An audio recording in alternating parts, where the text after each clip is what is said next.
காலை வணக்கம்.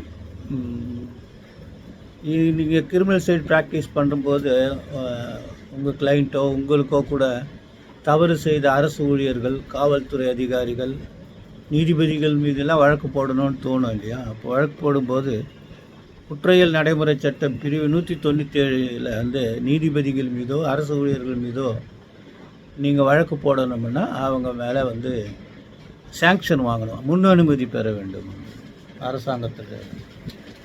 ஸோ அந்த சூழ்நிலையில் வந்து பல விஷயங்கள் என்னென்னா, குறிப்பிட்ட நேரத்துக்குள்ளே அந்த முன் அனுமதி சேங்ஷன் கிடைக்கலன்னா அது டீம்டு சேங்ஷனாக வச்சுக்கிட்டு நீங்கள் வழக்கு போடலாம் அப்படின்னு இருக்குது.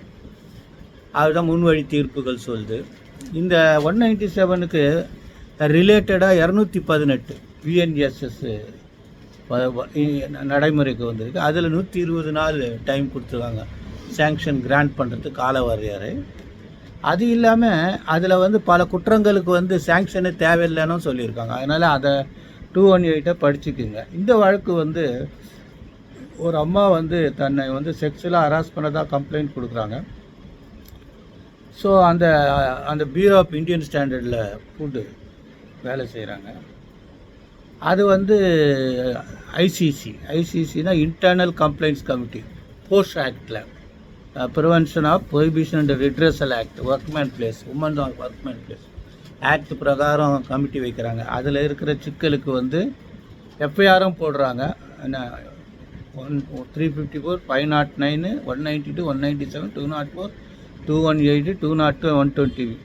இதுக்கு இடையில் வந்து ட்ரிபியூனலில் ஏதோ அஃபிடாவிட்டு போட்டாங்க அப்படின்னு அது ஒரு ப்ராசிக்யூஷன் நடக்குது.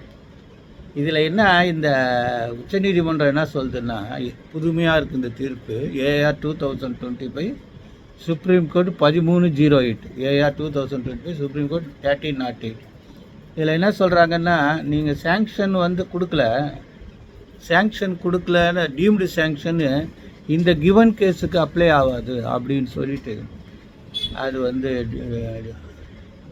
உயர்நீதிமன்றத்தினுடைய உத்தரவை ரத்து பண்ணிவிட்டு இந்த இஷ்யூன்ஸ் ஆஃப் சம்மன்ஸை பாஸ் பண்ணிடுறாங்க.